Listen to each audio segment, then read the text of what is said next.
All right, welcome to the history of Floyd Rose from years 1976 right around 1983, the pre-Schaller years, Fernandez Japan years, okay? This is kind of a hidden history most people don't know about except some hardcore Eddie Van Halen and Floyd Rose fans. So I'm going to cover all this stuff here. This video, I'm going to briefly go over every bridge in chronological order based on FRT designation. And then I'm going to make other videos where it goes into these bridges far more in depth.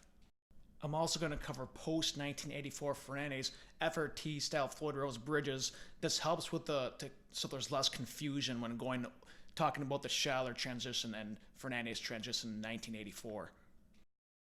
This is a very early prototype and is the very first Floyd Rose ever made. And actually, this is the very first guitar that had a locking trem on it.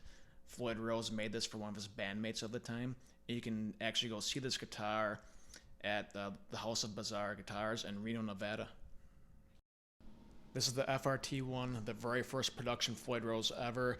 It was produced in 1981 and it first appeared in the 1982 Fernandez catalog and was only in production for 6 months. The FRT2 was made in Fernandez from 1982 to 1985 and was later named the Headbanker, and this is also considered the very first licensed Floyd Rose ever. The FRT3 was made in Fernandez and replaced the FRT1 in late 1982 and went until 1985, and is the very first Floyd Rose to have the Floyd Rose signature on the base plate.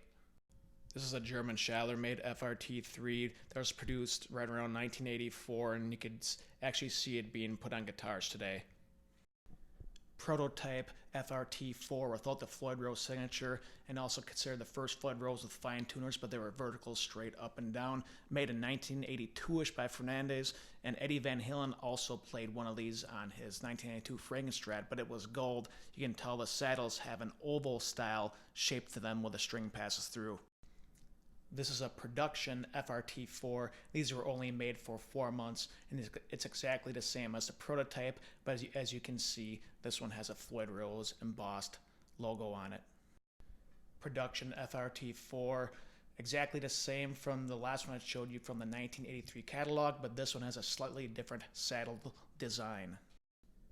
It's also unknown how many of these early FRT4s were made in this time era in the 1982-ish time frame. 1987 Headcrasher FRT4 made in Fernandez, which basically looks like a modern Floyd Rose. 1988 redesigned FRT4 was in production for 6 years, and the fine tuners are by the screw that tightens the insert blocks. 1992 FRT4 is the same as in 1988, but the saddles are a little more blocky, cosmetic appearance. 1994 is the last year you see the FRT4 designation. This is not a Floyd Rose at all. This is a Rockinger trem, and this plays an important part right around 1981, 1982 in the history of Floyd Rose and Eddie Van Halen and Kramer, so I will talk about it. This was the very first ever whale tail FRT5, basically modern Floyd Rose design ever made, and it was made by Fernandez, probably in sometime in 1983. It is unknown how many of these are made, but production was probably under 1 month. 1983 USA made by Schaller, used on early 1983 Kramer Pacers, and only 200 to 300 of these were made before moving production to Schaller in Germany. This is the same one that Eddie Van Halen used on his 5150. 1983 very first production run in Schaller, Germany. You can tell by the Made in West Germany sticker on the sustain block. 1984 Floyd Rose that has the Made in Germany stamp on the bottom of the base plate, and this version also does not have any kind of patent number stamped on the sustain block. That did not happen until the 1985 Floyd Roses. Mid-1980s Floyd Rose FRT5 style design made for Les Paul guitars.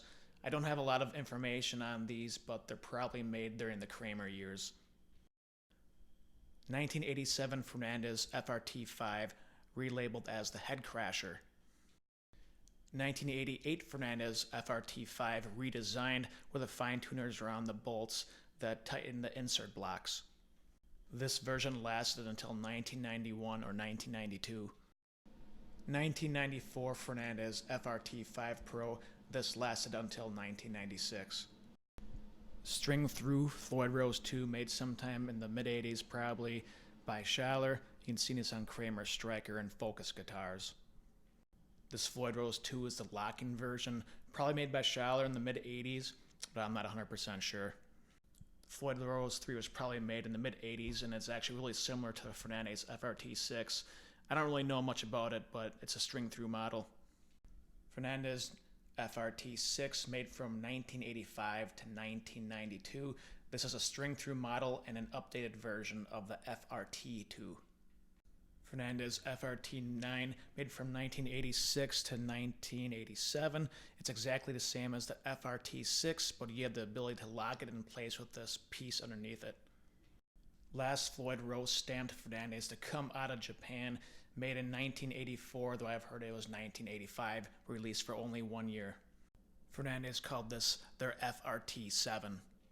1987 Fernandez FRT7, rebranded as the Headcrasher, but basically just like the Floyd Rose FRT7 I just talked about. This version had the ability to be locked in place. 1988 version of the FRT7, which has the fine tuners in the back where you lock and the screws where you lock the insert blocks. But otherwise it's the same. On the top right is a Fernandez FRT8, made from 1986 to 1996. If you made it this far, you're probably interested in knowing a little bit more about this. Check out my other videos where I basically go into way more in-depth on all the FRT designations. I separate it by number, 1, 2, 3, 4, etc.